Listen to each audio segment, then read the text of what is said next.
স্নেহের ছাত্রছাত্রীবৃন্দ, ফিলসফি গাইডের পক্ষ থেকে আমি সাহেব স্যার তোমাদের সামনে আবার একটি ভিডিও নিয়ে এসেছি। এবারের ভিডিওটি হলো বাঁকুড়া ইউনিভার্সিটি ফিলসফি মেজর এবং মাইনরদের সেমিস্টার 4 এর সিলেবাস।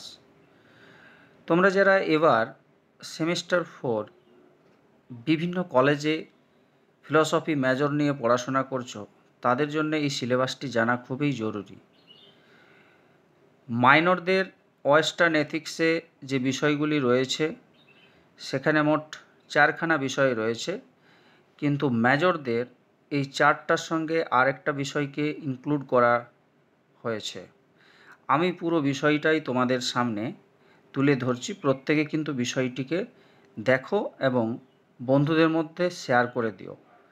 ফার্স্ট যেমন রয়েছে ওয়েস্টার্ন এথিক্সের nature and scope of ethics, অর্থাৎ নীতিবিদ্যার স্বরূপ ও পরিধি। সেকেন্ড রয়েছে পোস্টালেট অ্যান্ড মরালিটি, অর্থাৎ নৈতিকতার পূর্ব স্বীকৃতি।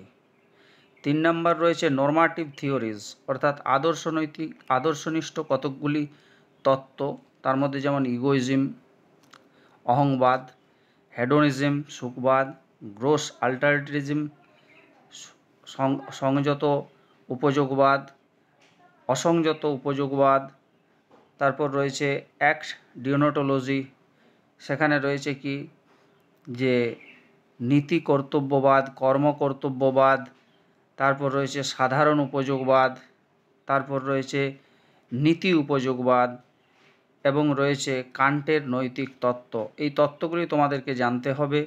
এর সঙ্গে 4 নম্বর রয়েছে থিওরিজ অফ পানিশমেন্ট, অর্থাৎ শাস্তির বিভিন্ন যে তত্ত্ব সেগুলি সম্পর্কে জানতে হবে।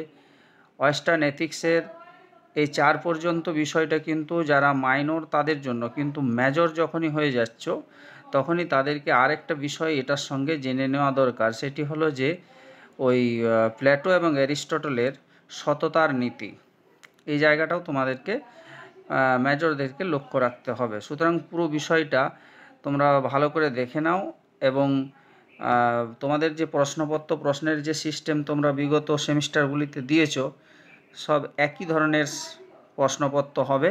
প্রত্যেকে ভালো করে দেখো এবং এই ধরনের সিলেবাস বা কোশ্চেন বা ছোট ছোট টপিক নিয়ে আলোচনা আমার এই ফিলসফি গাইড চ্যানেলটিতে তোমরা পাবে। প্রত্যেকে চ্যানেলটিকে বন্ধুদের মধ্যে শেয়ার করে দিও এবং সাবস্ক্রাইব করো, এগিয়ে নিয়ে চলো। Thank you.